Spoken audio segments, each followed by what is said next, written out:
Audio presents Dragon's Code by Gigi McCaffrey, performed by Ryan Burke.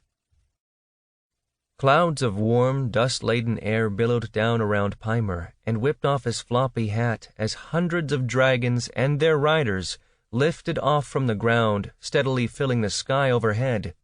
Hastily he pulled his tunic over his head to protect his face from flying grit, clamping his mouth shut tight in the process.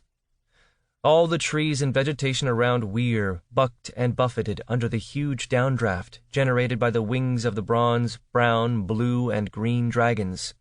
Through the protective fabric, Pimer heard the comments the dragon riders called to one another as they took flight, heard, too, the muffled sound of dragons coughing as they rose higher off the ground. Listening, he wondered, not for the first time, what pernicious ailment still afflicted so many of the dragons of southern Weir, and why the Weir healer couldn't find a remedy to shift it from their lungs.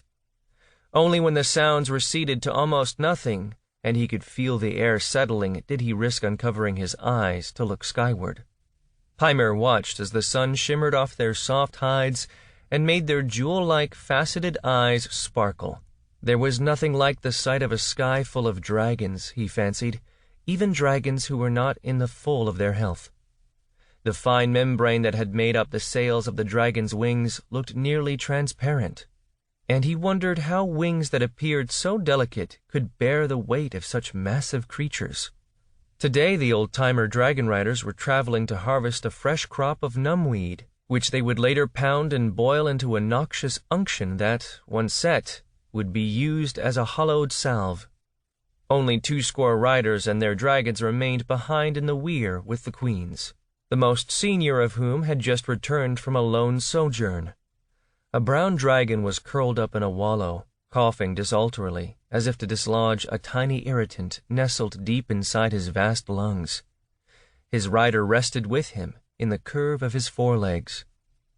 A few other dragons basked in their wallows or relaxed under the ministrations of their riders, while the rest simply slept, their old bones soaking up the plentiful sunshine.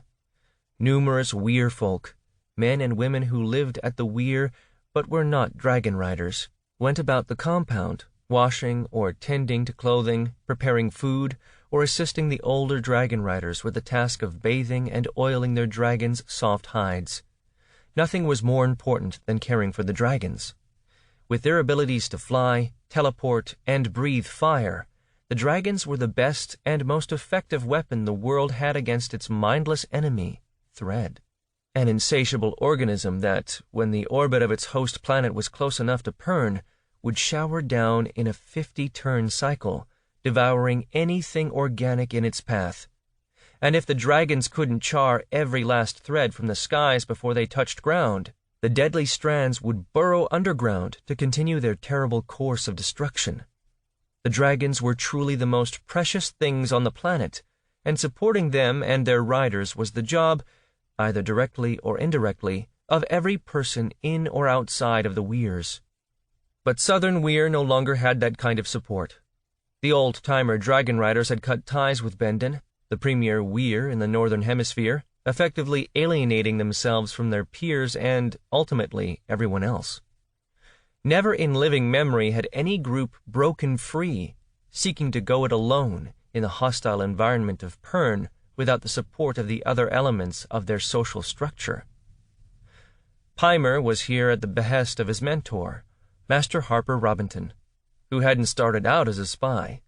3 turns earlier, Pimer had been virtually wrenched from his comfortable position in the Harper Hall and sent to the southern hold to teach the resident Harper the new drum measures, vital for maintaining communications with the neighboring small holdings. But it hadn't taken long for Senator to memorize the new measures, and for the Master Harper to task Pimer with a seemingly endless stream of structureless chores, almost all of which were completely outside his training as a singer. If not for his deep-rooted sense of loyalty to his craft and his mentor, Pimer would have gladly forgone the exhausting and never-ending job of mapping Southern, a vast continent far larger than anyone had ever imagined and, in many areas, actually impassable. He didn't mind standing in to teach the local children when Senator was away or indisposed.